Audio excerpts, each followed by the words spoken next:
Rain hit the metal rooftops of Sector 9 like small stones dropping from the sky. Neon lights blinked in different colors, but the streets still looked dark and lonely. Trash floated on the water running along the sidewalk. It was a cold night, the kind that made people hurry home and lock their doors. Jace walked quickly under an old umbrella.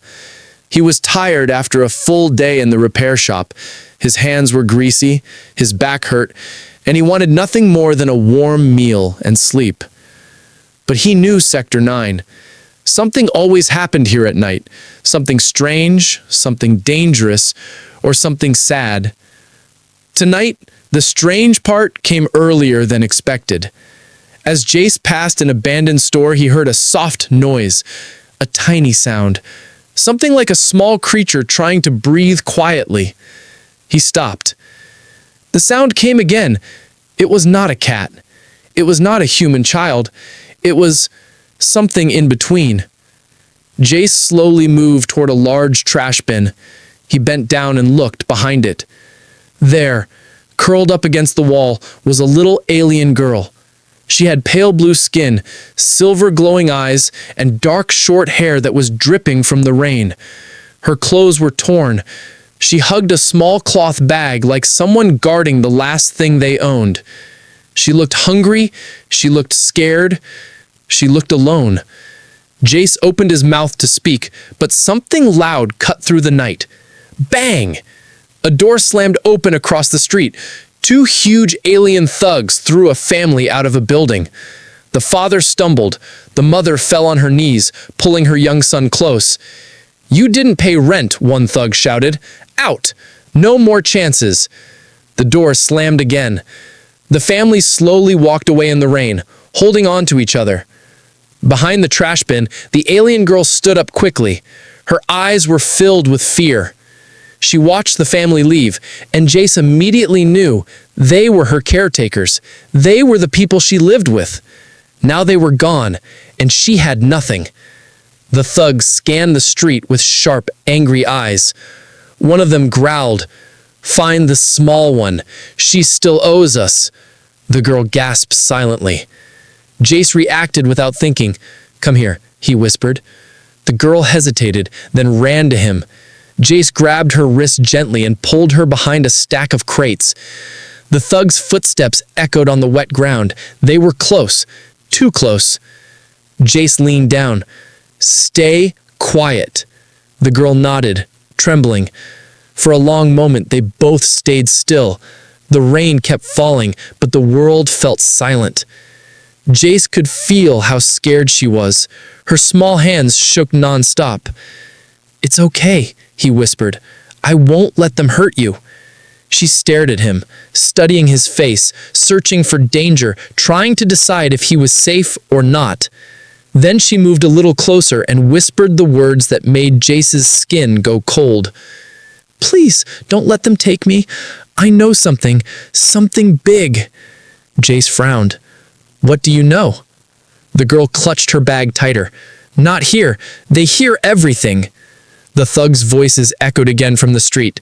Jace looked around. No safe houses, no guards he trusted. Sector 9 security only protected the highest bidder, and these thugs worked for someone richer and more powerful than any normal citizen. "Come on," he said. "Follow me." He led the girl through the shadows between buildings. Pipes hissed steam. The ground was slippery. The girl's steps were small and unsteady. "What's your name?" Jace asked. "Sira," she whispered. "I'm Jace. Why are they after you?" Sira shook her head nervously. "Because I heard something. A secret message. They think I took it." "Did you?" Jace asked. She nodded. "Well, that explains the problem," Jace muttered. "No," Sira said quietly. "That explains nothing. They are scared of me. Scared of what I know." Finally, they reached an old abandoned train station. Dusty, silent, empty. Jace guided Sira behind a broken vending machine. "Tell me now," he said. "What did you hear?" Sira's voice trembled as she spoke. "They plan to change everything. Humans will not be free. Humans will only work. Forever." Jace felt a heavy chill. Before he could say a word, a deep voice echoed through the station. "We know you're here. Bring the girl out, or die trying to hide her." Jace's heart pounded. The real danger had just arrived. The abandoned train station smelled of old metal and wet dust.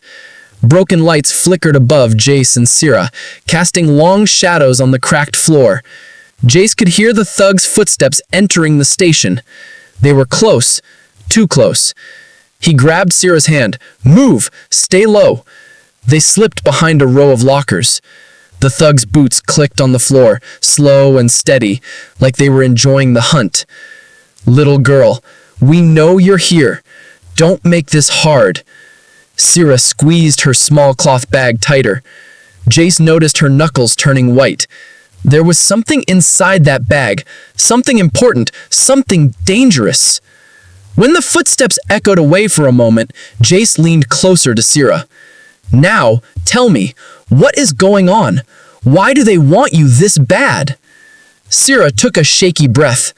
Rainwater dripped from her hair and down her cheeks like tears. Her glowing silver eyes searched the dark, making sure the thugs weren't right behind them. "I didn't mean to hear it," she whispered. "I was cleaning the storage room upstairs. They didn't know I was there."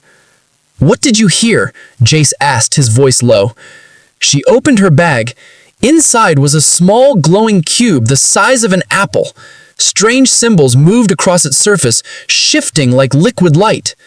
Jace had seen tech before, but never anything that looked alive.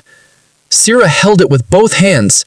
"This is what they're looking for," she whispered. "What is it?" Jace asked. "A message," she whispered. "A secret message from their leader. It was hidden in the building. I found it by accident, and it activated when I touched it." The cube pulsed gently in her palms, like a heartbeat. Syrah continued, "I heard them talking before they knew I was there. They said humans will soon lose the city. They said humans will only work, not live.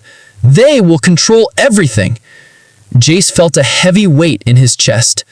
Sector 9 was rough, but humans still had freedom. Losing that? Losing all choice? It felt unreal, like a nightmare someone forgot to wake up from. "What's inside the cube?" he asked. Syrah shook her head nervously. "I can read some symbols, but not all. My kind, we're made to understand alien patterns better. But I need time." Jace nodded slowly. "Then we find a safe place, you decode it, and we warn the city." Suddenly, sharp metal scraped across the floor. The thugs were back, closer now. Jace peeked through a tiny crack between the lockers. One thug sniffed the air like an animal. "He's near," he said. "I smell her."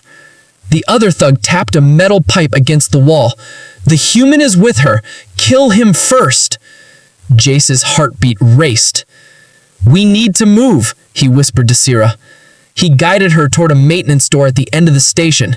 It was rusted, half-locked, and covered in dust. Jace pushed hard. Nothing. He pushed harder. Still nothing. The footsteps got louder. "Jace," Syrah whispered. "They're coming!" Jace snarled under his breath and threw his full weight into the door. Crack! The old metal hinges snapped. The door swung open with a painful screech. Jace and Syrah hurried inside. He shut the door as quietly as possible. They entered a long corridor filled with hanging wires and broken pipes. The air was warm and smelled like burnt plastic. "Where does this lead?" Syrah asked. "Downward," Jace said. "Probably to the underground tunnels." They walked carefully, listening for any noise behind them. Syrah held the glowing cube close, like it was her last piece of hope. After several minutes, they reached a rusted ladder leading deeper underground. "You go first," Jace said. Syrah climbed down slowly. Jace followed right behind her. At the bottom, they stepped into an old storage room. Boxes were stacked everywhere. Dust hung in the air like fog. Jace finally let himself take a breath. "Okay, we have a moment. Show me more about that cube." Sierra knelt on the floor and placed the cube between them. Its glow filled the entire room with soft blue light. She touched one symbol. The cube projected a hologram of an alien map of the whole city. Red marks glowed over human zones. "That's," Jace whispered, "a takeover plan." Sierra nodded. "Yes, and it's already started." Before Jace could say another word, a deep voice echoed from the tunnel they had just used. The thugs had found the door, and they were coming down. The sound of middle boots echoed down the tunnel, slow at first, then faster. Jace felt the floor vibrate under his feet. The thugs were close enough now that their voices carried through the corridor. "Don't let the girl escape," one of them growled. "She has the cube. The boss wants it," the other answered. Sierra looked at Jace with fear shaking her whole body. The glowing cube in her hands flickered like it sensed danger too. Jace scanned the dusty storage room. "We can't stay here," he said. "There has to be another way out." Sierra pointed to the back wall. "Look, a vent!" A large, old air vent was bolted above some collapsed boxes. It was rusty, but wide enough for both of them to crawl through if they tried. Jace dragged a crate under it. "Climb up." Sierra stepped onto the crate, pulled at the vent, and it rattled loudly. "Quiet," Jace whispered. "They'll hear." Sierra tried again, slower this time. Jace joined her, and together they forced the vent open with a sharp, metallic screech. Too late. Voices came from the ladder above them. "They're here!" Jace pushed Sierra inside the vent. "Go! Move fast!" She crawled forward through the dark, tunnel-like vent, the glowing cube lighting the narrow space.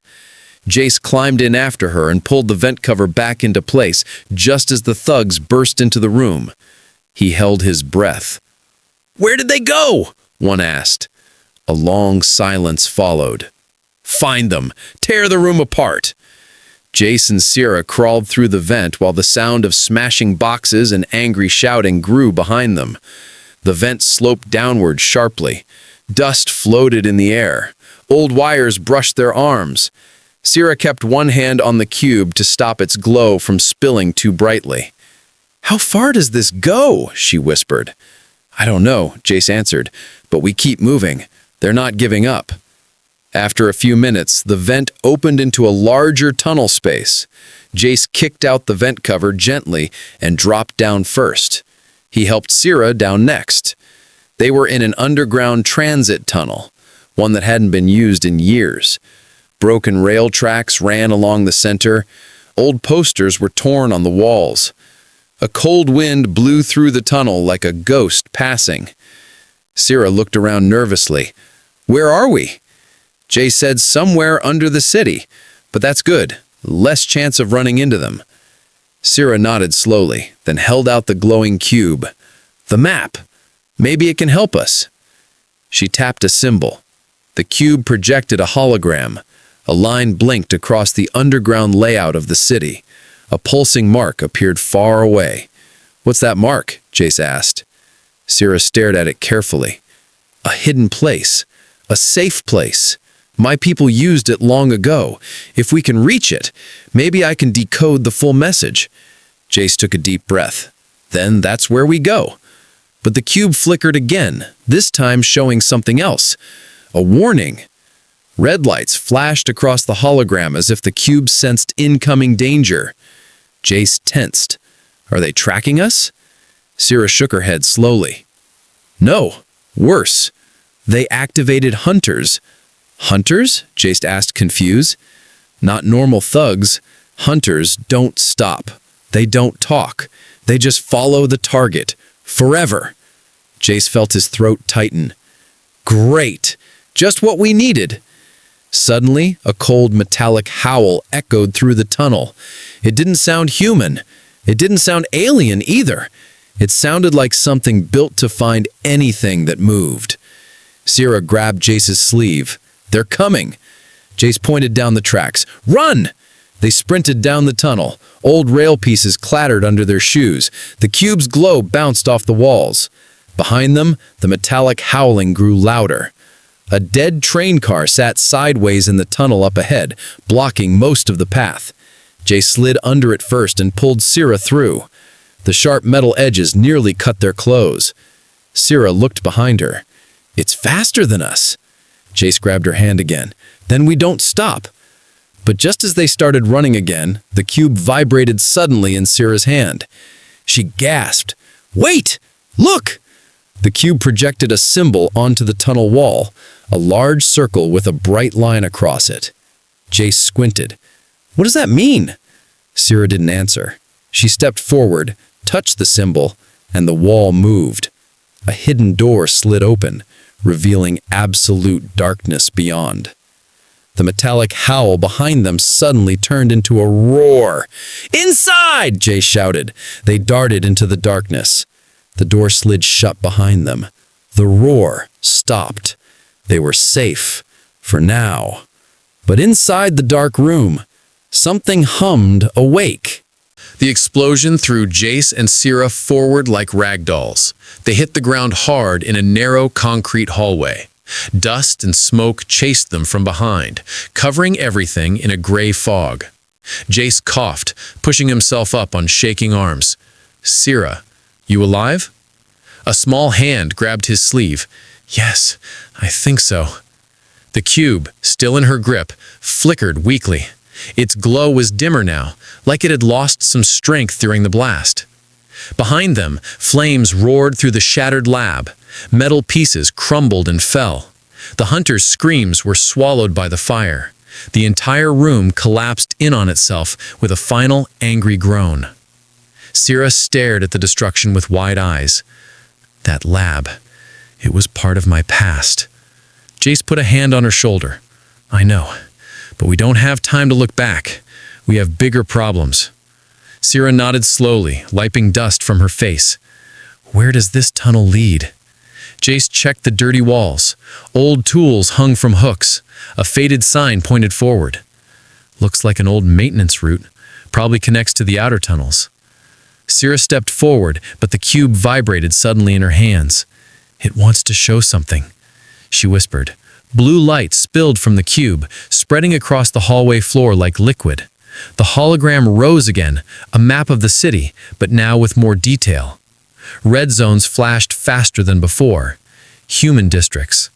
Blue zones flashed slower, alien syndicate territory. And a tall tower icon blinked at the center of it all.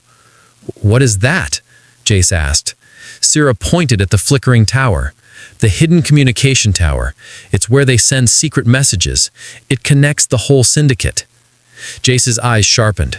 "So if we reach it, we can warn everyone. We can show the city the truth." Before Jace could respond, the hologram shifted again, showing an animated countdown. 71 hours remaining. Jace ran a hand through his hair. "We're running out of time." Syrah hugged the cube tightly. "Yes, and they will send more hunters soon." Jace groaned. "Great, more metal nightmares." Syrah managed a tiny smile, the first one in hours. It disappeared quickly as distant clanging echoed from the tunnel behind them. Jace tensed. "Let's move." They ran through the narrow hallway until it opened into a wider chamber, an old subway maintenance station. Rusted tracks curved into darkness. Broken lights hung from the ceiling like crooked teeth. Jace scanned the room. "We need a path to the surface." Syrah stepped onto the old platform and lifted the cube again. It emitted another soft pulse. A hologram line appeared pointing toward a blocked tunnel. "We must go through that way. It leads to the upper city." Jace stared at the blockage. Metal beams, fallen concrete, an entire collapsed ceiling. "We can't walk through that." Syrah knelt beside the beams. "Maybe the cube can help." She touched it to the rubble. For a moment, nothing happened. Then the cube shined bright white, blinding. The rubble shook. Dust flew. The beams vibrated as if reacting to something inside the cube. Jay stepped back. Syrah, what are you doing?" Syrah's voice shook. "The cube, it's unlocking old pathways." The rubble suddenly shifted on its own, stone grinding against stone. A narrow opening formed, just enough for them to squeeze through. Jace exhaled. "You're incredible." Sierra looked down shyly. "I'm different, that's all." As they entered the opening, the glow from the cube suddenly flickered again, not weakly, warningly. "What does that mean?" Jace asked. Sierra frowned. The cube feels something near. A deep rumble echoed far above them, followed by another, and another. Jace's heartbeat quickened. "That sounds like machines." "No, not machines." A screech cut through the tunnels, sharp, metallic, unnatural. "Hunters," Sierra whispered. "Again? How many do they have?" "These ones," Sierra said, voice trembling, "are not like before. They are stronger, faster. They don't track footprints. They track fear." Jace put himself between her and the sound. "Then we keep moving, and we don't stop." They climbed through the narrow passage and into a higher tunnel level. The air here was cleaner, fresher, closer to the surface. But before they could take another step, the cube projected one more message, a message they had never seen before. A hologram of an alien leader appeared, his face sharp and cruel. "Carrier located. Terminate the girl. Bring the human alive." Sierra froze. Jace's fist tightened. "They're not taking you," he said. "Not while I'm breathing." But the tunnel behind them shook violently. The hunters had arrived, and they were very, very close.